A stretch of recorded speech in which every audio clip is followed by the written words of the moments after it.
I want to talk about money.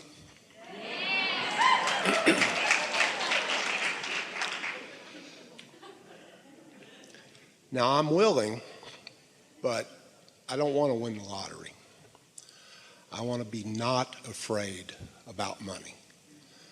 I have a middle-class life, comfortable, but you would think when I'm spending $15 for parking that I was destitute.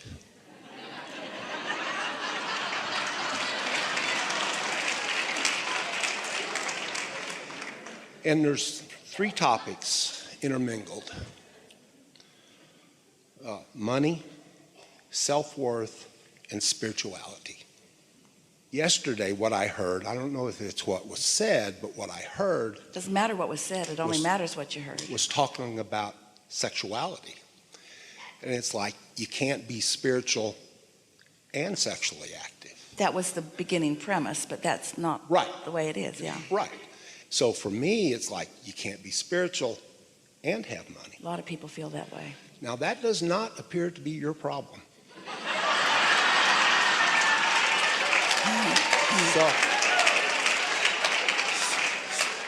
So this will be easy for you to hear too, because you've already found so much resonance with the basics of the laws of the universe that this will be easy for you to find resonance with. You've heard us say so many times that you were source energy and that a part of you came here into this body. And then you hear us say that this is the leading edge. This is the leading edge of all of this. This isn't the proving ground, this physical world. It isn't the trial ground. It isn't what so many in a state of confusion have made it out to be.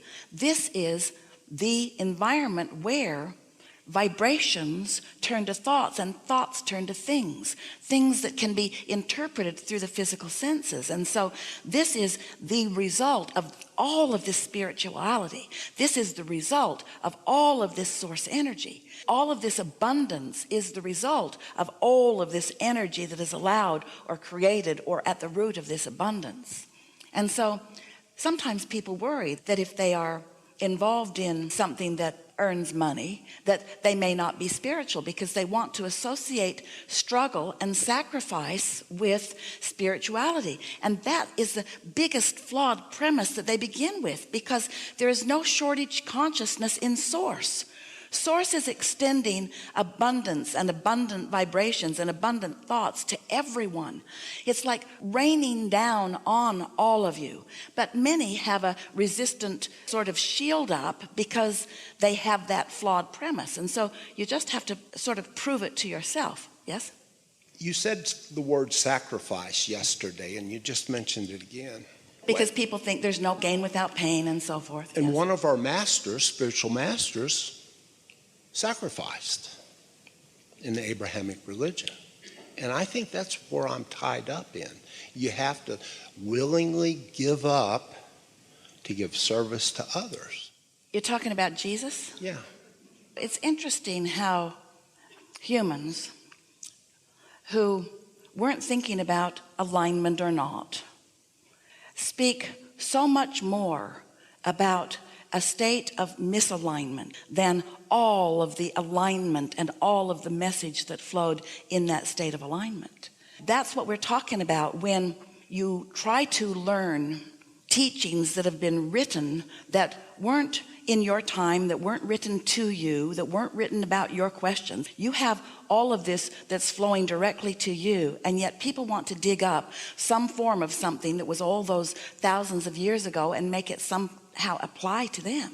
And then in the generations that follow and the translations that follow, the misunderstanding of the reinterpretation of it, there was never a time that this consciousness that you in this moment are naming Jesus proclaimed that he was always in alignment with that, ever.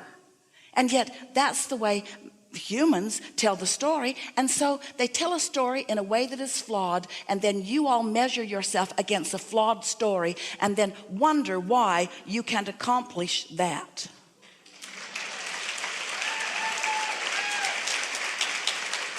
Words do not teach, and source energy does not stop flowing. with one teacher. There's another teacher and another teacher and another teacher and another teacher. And all of you have access to this love and clarity and enlightenment that's being offered to you at all times, you see.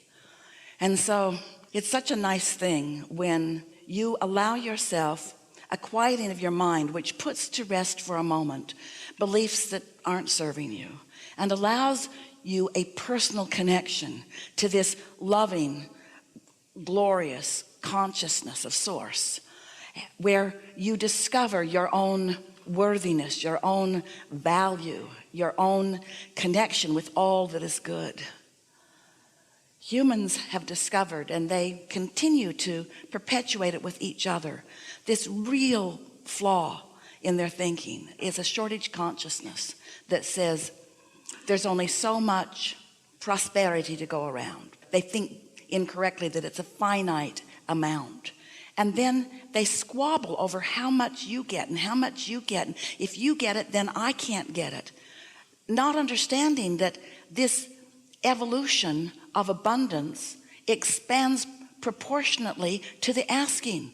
So the more who are suffering in not enough abundance, the more abundance is created, because it is true. When you ask whoever you are, it is given.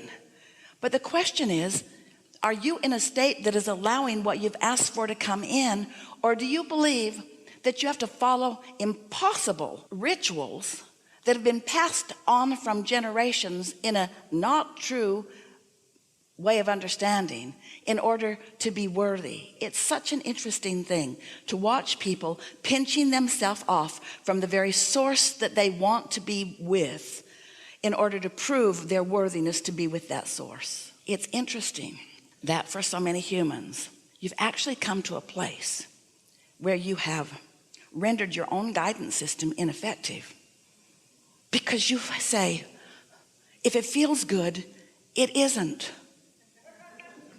And if it feels like sacrifice, it's good. And we say, uh-oh.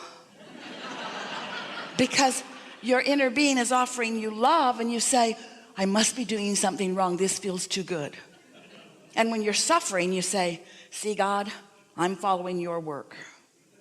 And that was never what was being offered. And if you could speak to Jesus directly, and you are, same family of teachers, and you are, what you would hear is, as you're standing in front dripping your illness, don't talk about that.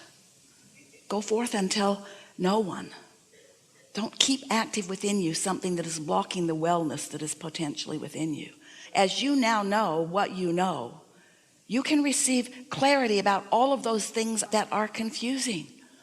Can't you feel someone who's tuned in to source energy? And can't you feel someone who's in the receptive mode of defensiveness? Isn't hate obvious to see? And isn't love obvious to see?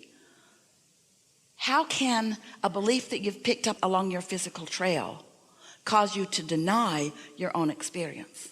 Well, that's what we've been talking about all these hours that we've been together.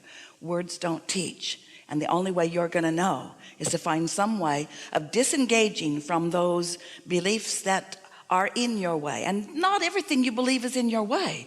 You believe a lot of things that are beneficial to you. There is so much in religious teachings that is right on. But you, once you connect on a regular basis, would be able to read those texts and feel the resonance of what source knows to be and what man has made up from his defensive and protective state. Almost every religious text has come through many hands of economic leaders who have adjusted for the economic value, not for the spiritual understanding. There is no teacher who has been accurately or for very long at all expressed further. That's why Source doesn't count on a teacher or a leader. Source gives it to everyone, to everyone, to everyone, unlimited abundance and knowledge and well-being and source energy and flow.